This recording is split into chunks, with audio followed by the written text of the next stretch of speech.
Well, Hong Kong is interesting because it's now under China.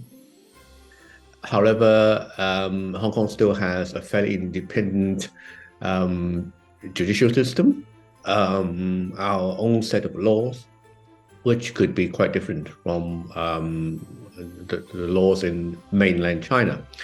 And this particular case about electronic cigarettes, heat-not-burn, etc., what we call alternative tobacco products, these have been approved by the Chinese government this year, or rather last year, and implemented this year. In fact, from October this year, these products will be legalized or regulated in mainland China.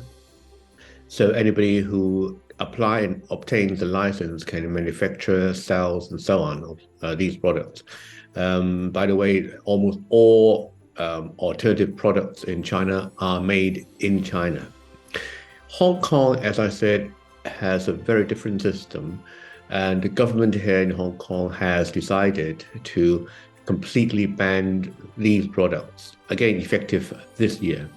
So the question about outlook for next year, of course, we hope that Hong Kong government would revisit the subject matter and look at what others are doing, in particular mainland China, our sovereign state, and our neighbor, Taiwan. Why Taiwan? Because Taiwan is, of course, part of China and also is predominantly Chinese.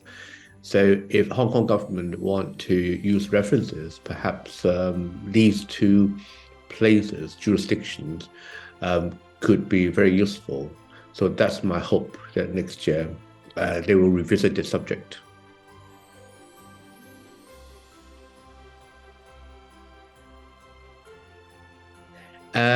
I, it's really difficult to guess, but there are I would call irrational proposals to introduce even more draconian measures in Hong Kong. For example, well, Hong Kong already has the world's lowest smoking rates, under 10%.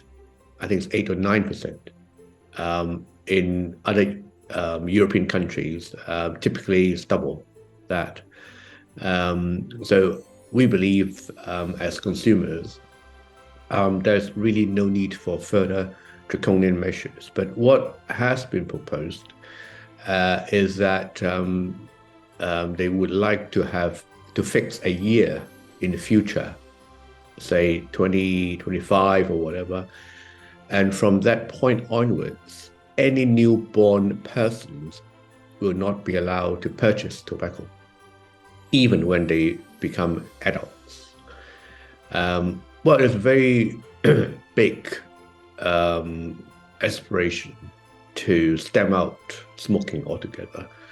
But one would question why just tobacco and smoking. There are so many vices, our daily vices, which are perfectly acceptable amongst adults, say gambling, say alcohol, etc., etc. So why just smoking? So that is a question that, as a consumer, would ask naturally. Secondly, of course, there were proposals to raise tax further. This is simply irrational because the amount of illegal and contraband cigarettes seized by the government in Hong Kong this year is likely to be a few times higher than before COVID. I believe COVID has something to do with it because people are moving from buying on the streets to buying online. And of course, illegal products would be easier and less risky but for both sale and purchase online. And I believe that's why there has been a dramatic increase in the trafficking of these products. So any tax increase will just further worsen the problem.